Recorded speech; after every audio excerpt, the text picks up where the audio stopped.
G'day guys, welcome back to the channel. On today's video I'm going to show you how I make bee food that I feed to my bees. Now we've all just been through Tropical Cyclone Alfred.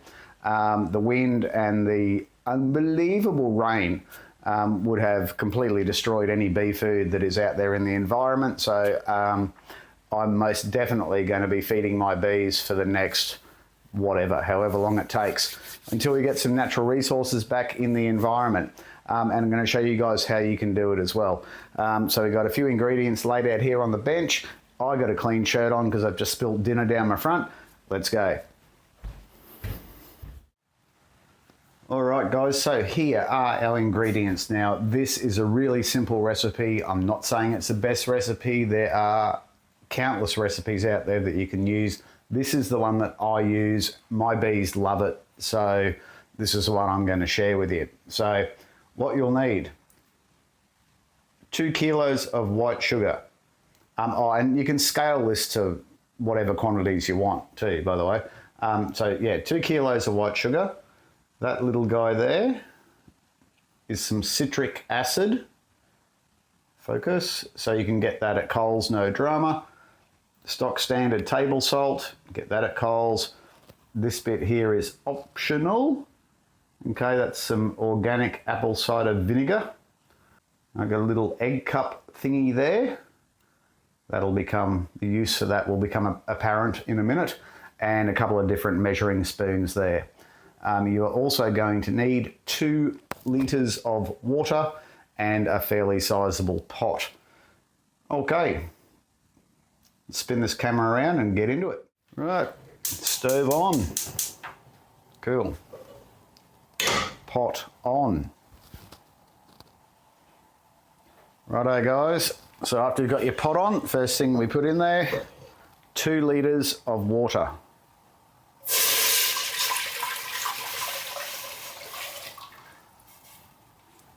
Okay, that's just normal tap water. You could use bottled water or filtered water. Knock yourself out. Tap water is fine. Just whack a lid on that, bring it to the boil a bit quicker. So let's have a look at our dry ingredients. So the first thing we want to do is we need 2.5 grams of citric acid.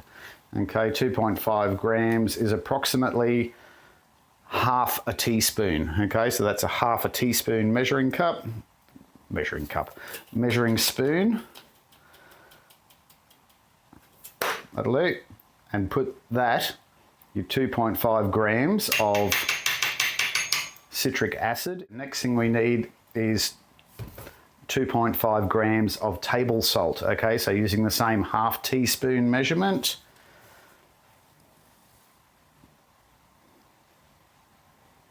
There we go. Okay, so there is approximately 2.5 grams of table salt. Okay, so now we just have to sit back and wait for our water to boil. All right, guys, so it's been a couple of minutes. Our water is on the verge of boiling. So just take that lid off. So just before it boils, I've got our little egg cup of with the 2.5 grams of citric acid in here. I just want to get some of this hot water and pour it into that citric acid. You just want enough in there so you can stir it around and dissolve that citric acid. Fuck, that's hot. So yeah, just dissolve that citric acid and just set it aside. All right, whack the lid back on. Probably going to be another minute before that boils. All right, let's go. Water is boiling. Okay, so the first thing that we add to this water is our 2.5 grams of table salt. Whack that in, give it a good old stir.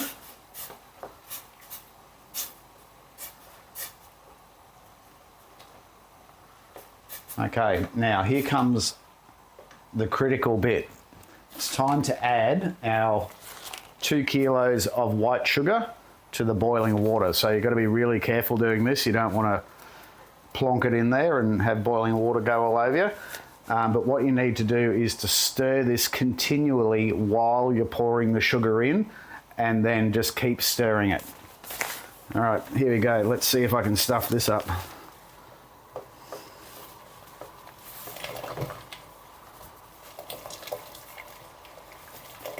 The sugar's pretty clumpy at the moment because it's so humid and wet because of the rain.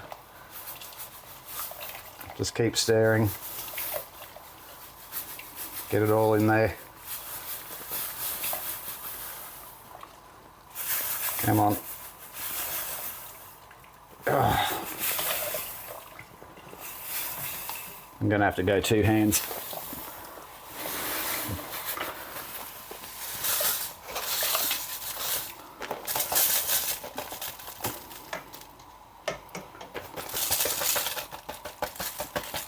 All right, there's our 2 kilos of sugar in there. It goes a lot more smoothly when the sugar's actually dry and not super, super wet. Okay, so it's really important to stir this really, really well. You just keep stirring it until this liquid goes clear.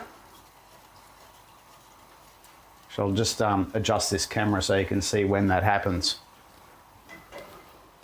All right, so I'm stirring away. We're nearly there.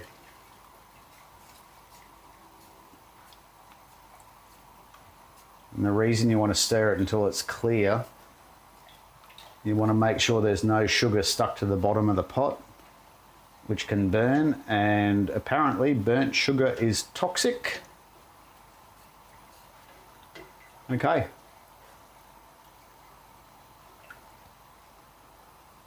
It's looking lovely and clear. So now we turn the heat completely off.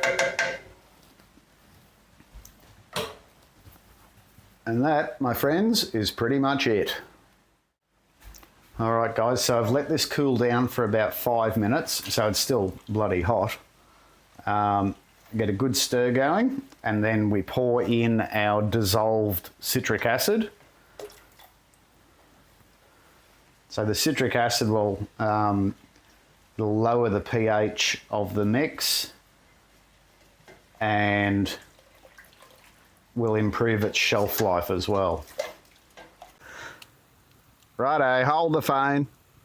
Guys, I thought I'd better just give you a bit of background on why you actually put acid into your sugar syrup.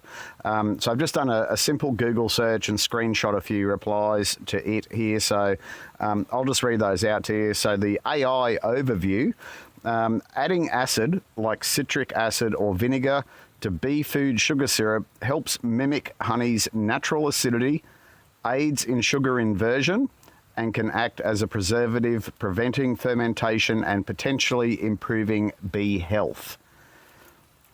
Disease prevention. Some beekeepers add acid to sugar syrup to help prevent diseases like European foul brood.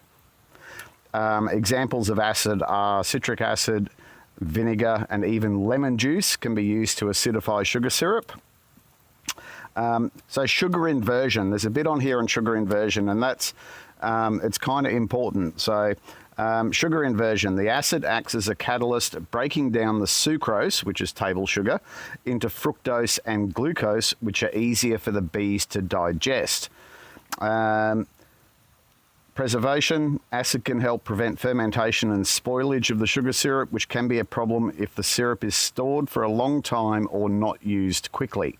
And finally, mimicking honey. Honey naturally contains inverted sugars, that is, the sucrose has been inverted into fructose and glucose, which are easier for the bees to digest.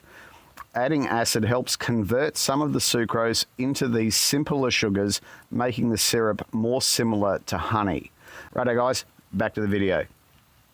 So get your citric acid in there, give it another good stir.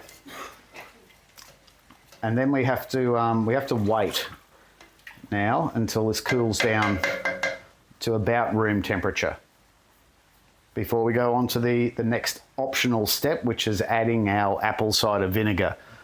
If you don't want to do that, and you certainly don't have to do that, this mixture is ready to go right now. Well, not right now, you've got to let it cool down obviously, but if you don't want to add the apple cider vinegar, that's it, you're done. So anyway, I'll let this cool down. We'll come back and we'll chuck that vinegar in. Happy days. I think there's an ant floating in there. Get out of it, you bastard. All right, we'll be back. All right, guys. So now we come to the last and optional, totally optional stage. I'm going to add organic apple cider vinegar to this. Cider vinegar is meant to be good for your guts. So I'm making a bit of an assumption and thinking that it's going to be good for the guts of the bees as well. But I'm also adding this stuff here to lower the pH due to that stone brood issue that we're having with our Australis bees, okay? Because I want to try and get something acid into the bees' guts, which will hopefully correct any issues that they may have in there, which may be contributing to that stone brood, okay? Fungus doesn't like acid.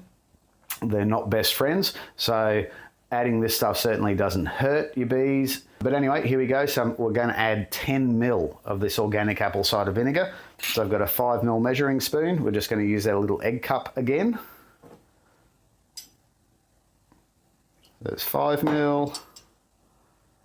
And there's 10 ml. A bit on the bench for good measure. So I add this once that mixture has cooled down to about room temperature. All right, and the final piece of the puzzle. Stirring in our apple cider vinegar.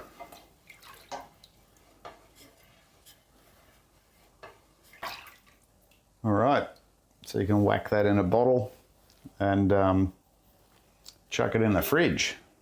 So that's about 3 litres there, maybe a smidge over. So a cleaned out 3 litre milk bottle works really well for storage.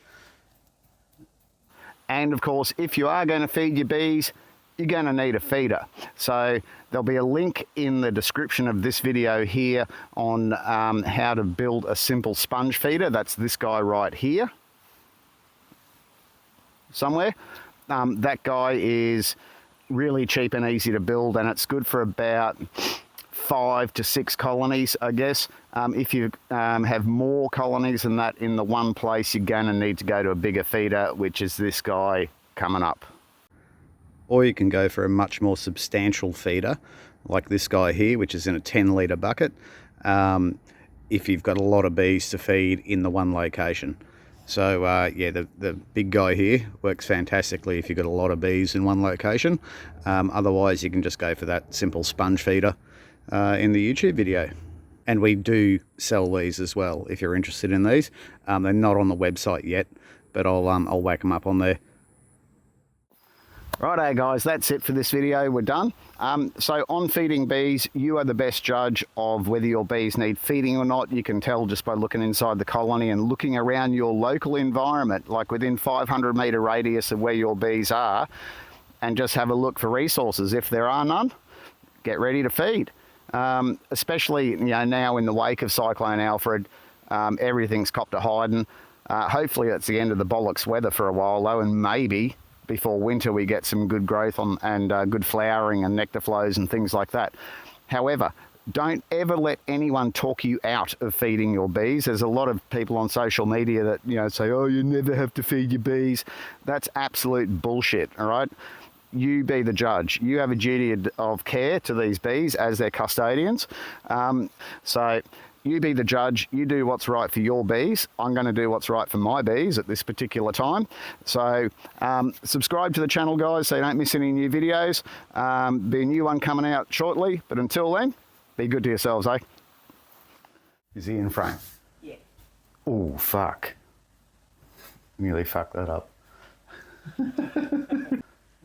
Action. Fucked.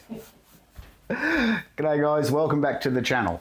Honey naturally contains inverted sugars, so that's when the fructose.